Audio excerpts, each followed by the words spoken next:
I don't know if you guys have seen the recent news yet, but Toyota just rolled up and took a small, compact, hatchback-sized dump in Subaru's front yard in the form of the brand new Toyota GR Corolla. For all of you people who are like, oh, Subaru can't make an engine anymore. It doesn't make any sense. They're losing so much money. Brother in Christ, Toyota just did it. Let's go over the specs real quick. This is a small, compact hatchback that produces 300 horsepower and 273 foot-pounds of torque from a 1.6 liter turbocharged 3-cylinder engine. It sounds awesome just saying that. But that's not where it stops. It has an adjustable all-wheel drive system. Basically, you can shift the amount of power that goes from the front to the back at any given point in time. The one that they released that looks really, really good is the GR Corolla Circuit Edition, and that looks like it's the one to have. It's probably gonna start in the high $30,000 range, but it looks pretty sweet.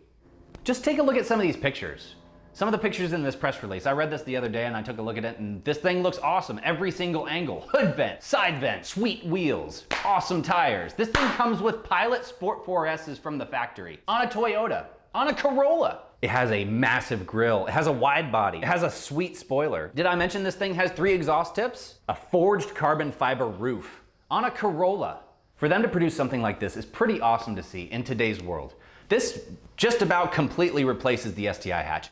It's awesome to see Toyota actually try to make something cool. I was absolutely in love with the GR86 for a little while, and I still am because I love cars, I love small coupes, and I love rear-wheel drive cars. What I'm looking forward to is the reliability. So when you think about reliability, you think about 2 companies. You think about Toyota and you think about Honda, because those are the most reliable cars you can possibly get. Fight me in the comments. But Toyota typically doesn't put out something that's gonna be unreliable. If you noticed, Toyota kind of tends to overbuild their cars in the case of the 4Runner, the Corolla, the Camry, the Toyota Tacoma. You look at their lineup, their cars have incredibly good resale value because of reliability. They don't build stuff that breaks, not typically. You gotta give them credit because this thing is gonna be freaking sick. With a starting price in the low $30,000 range, it's gonna be awesome. I'm super hyped for this car because honestly, I am planning on trading in my Subaru the day that that thing launches. And even though it's probably gonna have a massive markup and it's gonna bump the price up a little bit, I, as well as a lot of other people, am hoping that this thing takes off and it is a massive success because this thing is awesome. Basically, tuners aren't dead. Just companies don't wanna make them anymore. But Toyota is the saving grace in that because they just saw a gap in the market and they filled it because it's not very hard to do. Like I was saying before in the STI video, it's not very hard to do.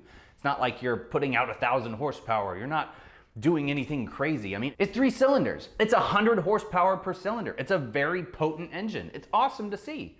They're actually trying. And this thing is probably gonna be incredibly tunable. For everybody who is looking forward to another car or another Subaru, just buy this. Toyota's trying, Subaru's not, like I said before. Honestly, the Corolla didn't have to go this hard, but it does. It has 300 horsepower, I can't say that enough. They could have stopped at 270, they could have stopped at 280, but no, they went to 300 horsepower in something that's super light, super awesome.